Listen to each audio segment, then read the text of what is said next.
Today we're going to lecture about chapter 19 in your book, and this chapter is called The Changing Balance of Wealth and Power, 1650 to 1750. And there are several main themes that we want to look at in this particular chapter. In particular, we want to look at the development of large empires, and there are a couple of different kind of empires that we're looking at here. Now, Russia and China were two large empires that developed in the Eastern Hemisphere, or as the book likes to call it, Afro-Eurasia, that were primarily settled on land that did not involve a great deal of naval activity. Now, the Russians had more naval activity than the Chinese, but in both cases, most of the expansion took place over land. And this expansion was able to take place because of a number of reasons. First of all, both the Chinese and the Russians were expanding into areas that had pretty low population density. And they were also expanding against people who were technologically at a disadvantage. Both the Chinese and the Russians had significant advantages in terms of gunpowder technology, and so they were able to expand. Now, the Russians expanded eastward from Europe into what we refer to as Siberia. Now, Siberia is a little bit of a tricky thing to define. Basically, in Russia, as you go eastward, eventually you get to the Ural Mountains. And generally speaking, once you get on the eastern side of the Ural Mountains, you're considered to be in the Asian part of Russia. Now, to be honest with you, there is no real geographic divide between Asia and Europe. I mean, the Ural Mountains are purely arbitrary. I mean, it's not like, for instance, the difference between North America and South America is a little tiny isthmus of Panama, because until about 3 million years or so ago, South America and North America were connected. If you look at, say, Africa, you have basically the Sinai Peninsula connects Eurasia to Africa, and so it's a pretty small little area that connects, one really big landmass to another. In the case of Europe and Asia, even though we point to the Ural Mountains, really the differences are more cultural and ethnic than they are, truly geographic. But anyway, be that as it may, beginning in the really in the 1500s or so, Russians began to expand further and further to the east. And as they expanded into the east, they ran into relatively small populations of people. I mean, because once you get into Siberia, we're talking about a very cold area. In the southern part of Siberia, you have a really heavy forest, but it's still a pretty cold area. It's not an area where you're going to do a ton of farming. When you get to the southern end of Siberia, you can do some farming. But most of Siberia is like either forest that's good for harvesting the timber, or you get further north, you don't even have the forest. You get into areas where you have permafrost and the ground is too cold for tree roots to ever really get down into the ground, so you don't really have trees there. And so what we see is that, in the southern areas, you can have some farming. In particular, before serfdom was established in Russia, a lot of peasants would escape and go eastward in order not to be directly under the control of a lord. Also, what we see too is that the government realized after a while that one thing that was very, very valuable in these areas were furs. That, you had minks, you had sables, you had otters, you had various creatures that produce really nice fur that could be taken from the animals. The animals could be trapped and killed, and they could be skinned, and the furs could be sold to people in the West. And so those were very valuable items. Now, in later times, Russia would become Siberia would become very significant because it had a lot of oil. But that's a few hundred years away. We're not quite there yet. But the bottom line is that this was a relatively easy place to expand into because it has such low levels of population density. And as the book mentions, one of the things that's really significant about these areas of low level population density, where you don't have a lot of animal domestication, is that the people who live in those areas are not exposed to some of the diseases that people who live in areas with significant levels of animal domestication are subjected to. In particular, they're not subjected to smallpox, because smallpox is a disease that's usually associated with cattle, with cattle raising. And they're not subject to influenza either. Influenza is a disease that's usually associated with skins, maybe not horses, but with pigs and birds. I mean, various forms of influenza tend to stem from those two populations. And so, as people from Europe expanded eastward, as these Russians expanded eastward, not only did they have a military advantage, they had a biological advantage. It's interesting because at this time, these people did not understand, the germ theory or the understandings that germs cause disease would not come for about until towards the end of the 19th century. And so they didn't know where these diseases came from, but they realized that they had resistance and they had exposure to diseases that the people that they were encountering did not have. And that gave them a significant advantage. Now, eventually, by the 18th century, the Russians eventually, run to the eastern edge of Eurasia. They get to the Pacific Ocean.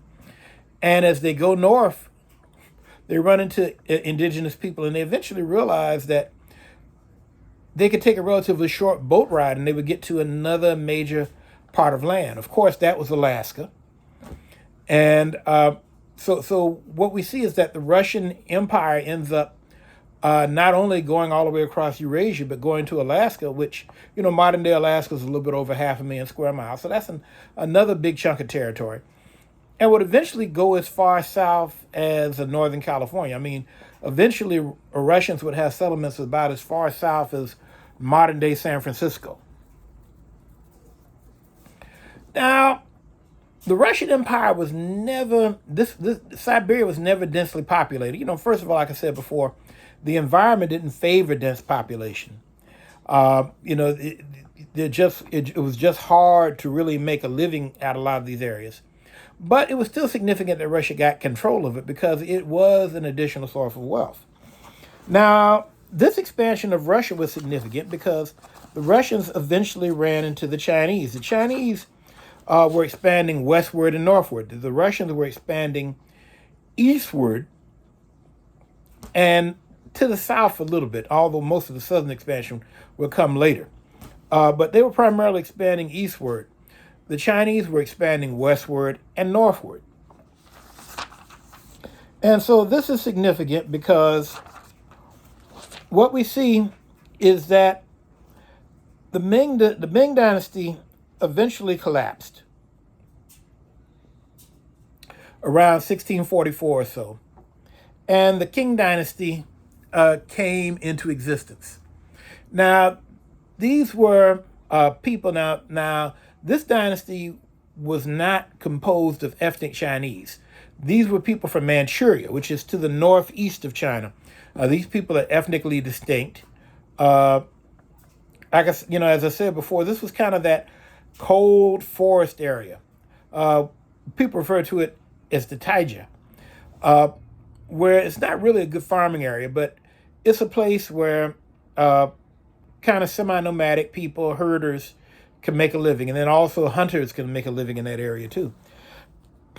And so the Manchu come into China.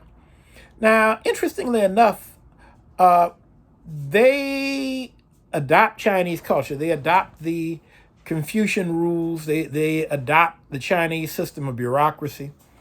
But they also make it a point to stay ethnically distinct from the Chinese. They do not allow Manchu women to marry Chinese men. And Manchu men don't take Chinese women as primary wives. There's polygamy involved, and so a Chinese woman might be a second wife, but she is not going to be the first wife. However, the Manchu, they do absorb Chinese culture. They rule in the Chinese way. Now this is very significant because in the period before we studied in this particular course, the Mongols had ruled China, and the Mongols never made an attempt to try to mix into Chinese culture. They always kept themselves distinct. And so the bulk of the Chinese people never really accepted the Mongols as legitimate.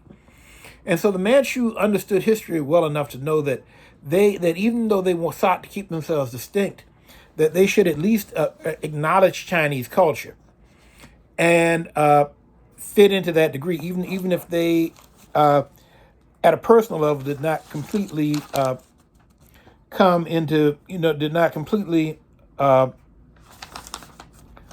mold completely into the empire. Now, the significant thing is that as the Qing dynasty is expanding westward and northward, the Russians are expanding eastward. And so what we eventually see is that a arrangement was made between the Russians and the Chinese. In the year 1689, both groups would agree to the Treaty of Nechinsk, which set the border between China and Russia along the Amur River. And this is very significant because that border still exists today. The Amur River still exists as a border between China and Russia to this day. And so what we see is that the Russians understood that the Chinese, actually had a much big army because they were much more populous country, but they had an army with a similar level of technology. And they realized that this would be a pretty destructive war. The Chinese also realized that the Russians, were well enough armed that fighting them would be a serious endeavor. So both sides realized that it would be to their advantage to sign a treaty. And this is very significant, too, that the Russians and the Chinese signed the Treaty of Nechinsk in 1689, because what we're going to see later on is by the time you get to the 19th century, the European countries really began to see themselves as completely superior to people outside of Europe. And so when China comes into conflict in the early 1800s with first Britain and then France and a number of other countries, they're not able to sign a treaty in which they are truly recognized as equals. And so the existence of the Treaty of Nechinsk in 1689 is significant because it shows that although Europeans are expanding at this time, that they don't have enough of an advantage to try to subjugate a major empire like China. Now, the other areas where we see significant European expansion are in the Americas. Now, the British and the French both expand into North America. The territories that are nowadays Canada and the United States. Now, Canada and the United States were similar to Siberia in the sense that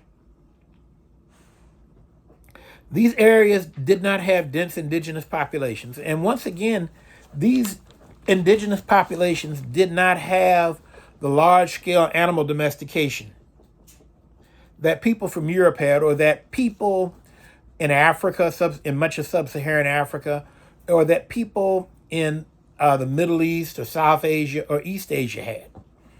And so once again, this meant that, these populations were small, and they also did not have resistance to those major diseases like smallpox and influenza, and which resulted in these people not only being at a disadvantage militarily when they came against European expansion, they also, were at an epidemiological disadvantage.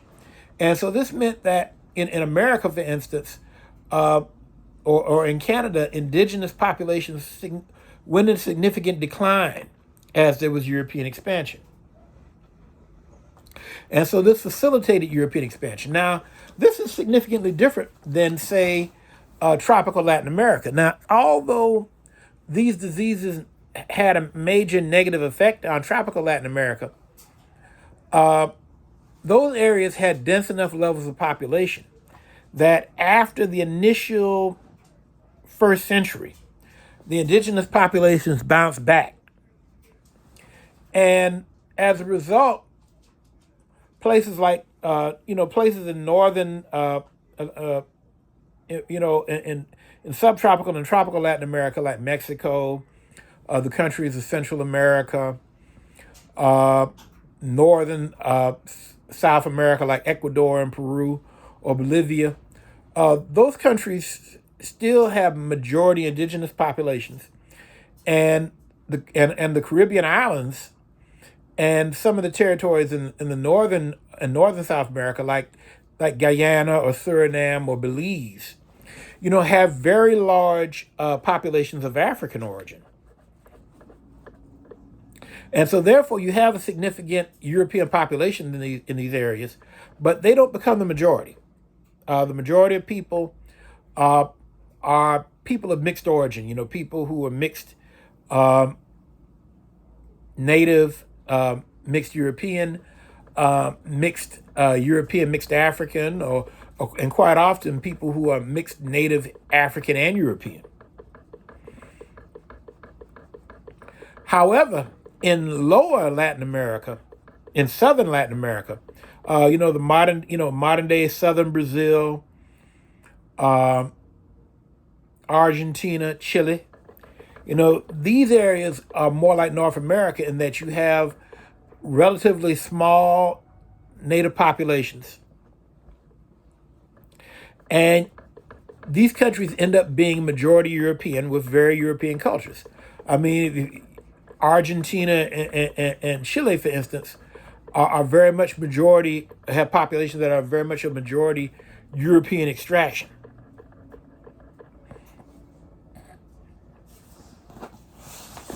Now, one of the interesting areas that's mentioned in the book is what eventually becomes South Africa. Now, when the Dutch come into South Africa in the year 1652, they land at the Western Cape. Now, the Western Cape is a really interesting part of South Africa. It's a really interesting part of Africa because the Western Cape is surrounded by a desert, and this is not mentioned in your book, but it's surrounded by a desert known as the Karoo. That's Karoo. And the Karoo is a desert that was a barrier between the Western Cape and the areas of the East.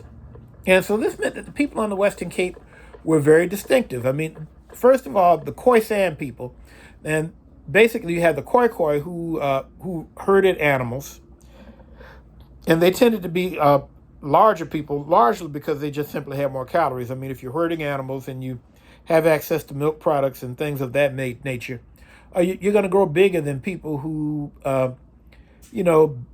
might spend 10 hours a day or 15 hours a day, and if they're lucky, catch a couple of small critters to eat. And so you had the Khoikhoi and the San people. But these people are essentially the same people. And as the book mentions, they spoke very distinctive languages with a lot of clicks, like various consonants like that we don't have in other languages. And these are very, very old languages. In all likelihood, the origins of these languages go back over 100,000 years. But as I said before, these people were very isolated. and they did not have resistance to smallpox or influenza either. Now, the interesting thing about this, however, is that the Khoikhoi people did herd cattle. And I don't know if anybody's ever done research on it, but I think it would be a very, very interesting epidemiological study to see why it was that the cattle that the Khoikhoi had did not have any did not carry smallpox. Uh, that's something I'm not trained in the area, so I can't make an intelligent assumption about that. But if somebody hasn't done research on it, I really think it would be a very interesting thing for somebody to do research on. But the bottom line is that when the South Africans came there, when the Dutch came to South Africa, uh, the indigenous population, died off very much the same way that indigenous populations died off in Siberia, in North America, and in southern South America. And the South African, the Dutch in South Africa brought in slaves. Now, the book mentions slaves brought in from Asia, and most of them were brought in from Asia, but there were slaves brought from other parts of Africa, like Mozambique, which is to the northeast of South Africa. And some slaves were brought from Madagascar, which is a big island off the coast of Africa. And the population there tends to be kind of some of the majority of people are of Javanese origin, but then you have a significant population of Black African origin, and a lot of people are mixed between those two populations. So a pretty distinctive population. But anyway, slaves were brought from East Asia, and they were brought from East Africa and Madagascar.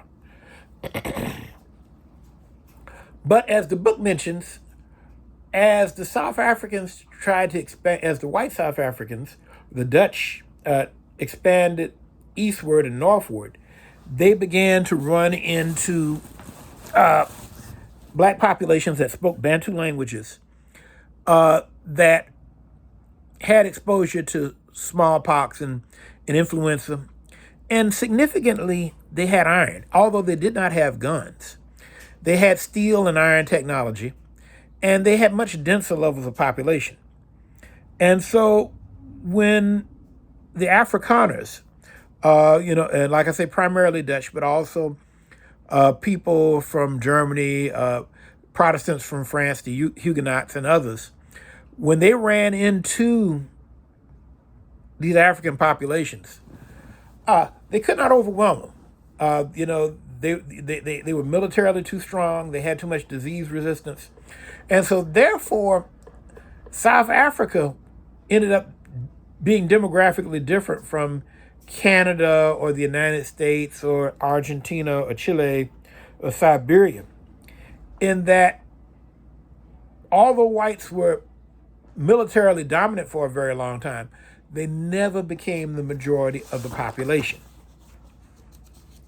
The indigenous African population was too numerous and had too much disease resistance and was militarily too strong to be wiped out.